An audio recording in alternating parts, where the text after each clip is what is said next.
আসলে Carter centre আপনারা জানেন এটা খুব একটা famous organisation, American famous organisation. President Carter of America এটা এস্টাবলিশ করেছে in 80s, I think in mid 80s it was established in 1982. ওনারা মোটামুটি প্রাক ইলেকশনে প্রাক নির্বাচনী একটা ভিজিটে মানে এখানে ইলেকশন সম্পর্কে একটা ধারণা তাহলে কিন্তু এটা প্রিপারেশন কীরকম, আমাদের রাজনৈতিক দলগুলোর কী অবস্থা, ভোটারদের কী অবস্থা, ইলেকশন কমিশন সম্পর্কে তারা জানতে চাচ্ছেন, একটা ফ্রি ফেয়ার ইলেকশন হবে কিনা ইত্যাদি বিস্তারিত ওনারা একটা প্রি ইলেকশন একটা অ্যাসেসমেন্ট করতে এসছেন। এর মধ্যে ওনারা বিভিন্ন রাজনৈতিক দল এবং বিভিন্ন পক্ষের সাথে ওনারা কথা বলেছেন। সংস্কার কমিশনের অনেক ইলেকট্রাল সংস্কার কমিশনের চেয়ারম্যানের সাথে ওনারা বসেছিলেন, অনেকের সাথে অলরেডি বসেছেন, আরও 2 দিন ধরে ওনারা থাকবেন। আজকে আমার কাছে এসেছিলেন ইলেকশন কমিশনে আসছিলেন, একটা সুখবর দিয়ে আপনাদেরকে আমার জন্য খুব ভালো।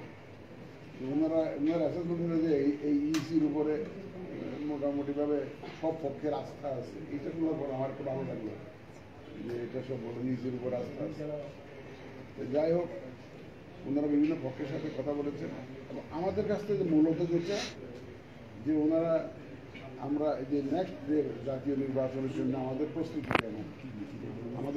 কেমন, প্রস্তুতি আমরা কেমন চালাচ্ছি, প্রস্তুতি আমরা এগিয়ে নিচ্ছি কিনা ইত্যাদি জানতে চেয়েছেন। আমরা জানিয়েছি, আমরা অতীতেও আমি বিভিন্ন সময় বলেছি আপনাদেরকে আমাদের প্রস্তুতি যেভাবে চলছে, যে নির্বাচন যখনই হয় আমরা যাতে সাকসেসফুলি এটা যে ওয়াদা করেছি সেই ওয়াদা মাফিক যাতে আমরা ডেলিভার করতে পারি সেই প্রস্তুতি আমরা নিচ্ছি, এই কথাটা আমরা তাদেরকে জানিয়েছি।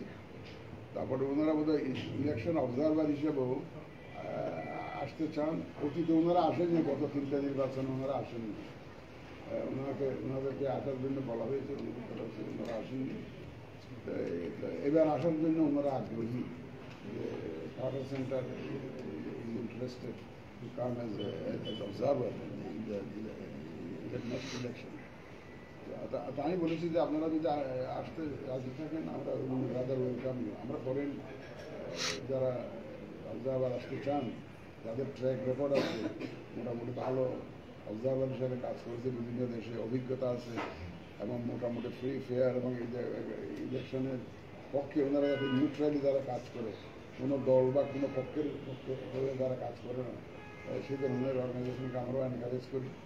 আমরা বলেছি ওনারা এটাকে ওনারা খুব বিবেচনা নিয়েছেন। ওনারা আরও ভবিষ্যতে আসবেন, কিন্তু এইবারের মতো একটা প্রি ইলেকশন অ্যাসেসমেন্ট ওনারা করতে এসছেন, আমাদের প্রিপারেশন নিয়ে জানতে এসছেন, আমরা তাদেরকে জানিয়েছি। মোটামুটিভাবে একটা লম্বা আলোচনা, দীর্ঘ আলোচনা হয়েছে এবং আমি মনে করি যে এটা খুব ফলপ্রসূ হয়েছে, আলোচনা ফলপ্রসূ হয়েছে। তো ঠিক আছে, আপনাদের ধন্যবাদ। একটা বিষয় স্যার, আবার বিষয় কি স্যার? ওই যে আপনি নিজে জানেন স্যার কি বিষয়, আপনি বিষয়ে বলেন যদি স্যার।